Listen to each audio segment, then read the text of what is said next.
Thousands of people commute into the Kampala business district every day to earn their livelihoods. However, over the years, the area is becoming more congested, harder to access, and difficult to operate.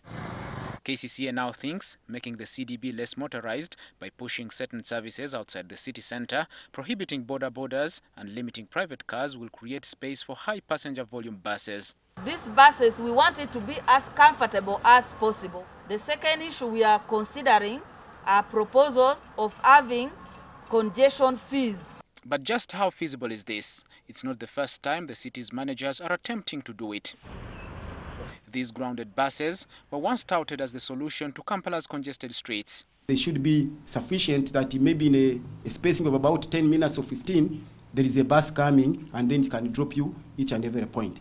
Now, do we have roads which are navigable by buses throughout the CBD of Kampala so that when you flash out private vehicles and border borders, then a bus is able to take you to each point you are supposed to go to? Fine, you may not go to each point. Do we have pedestrian walkways? True, Kampala is highly motorized, but there are no system, there are no alternatives to that. There would be alternative, would be trains, would be metros, would be a BRT, would be underground tubes, and so on, and trams, and so on and so forth. But we don't have any. And in addition to that, the alternatives you would have for employment of the people you're getting out of the sector. According to experts, any attempts to expand the city roads would lead to protracted cases that will stall any implementation. As of 1st July, 7 new cities became operational and more are slated to become operationalized over the next 2 years. Experts think focusing on developing new business hubs would ease traffic congestion in Kampala. So government now needs to invest in infrastructure in these new cities so that they are able actually to make them attractive for investment. The National Physical Planning Board says Kampala's mistakes won't be repeated in the new cities. We will be looking at the implementation of the National Physical Development Plan. We shall be looking at the coordination and harmonization of regional plans. Let's say in Western region, if Mbarara has a plan, does it communicate with Bushenyi?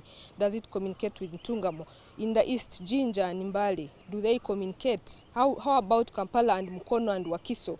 So in the long term, we are going to see economic development, which is organized, whereby we redirect where tourism should go, where agriculture should be, where people should stay, where the open spaces will be.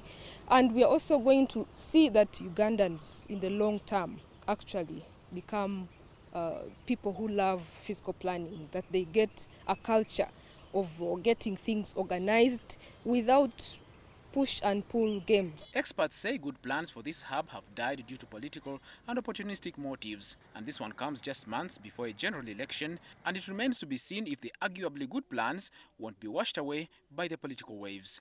Edward Muhumza, NTV.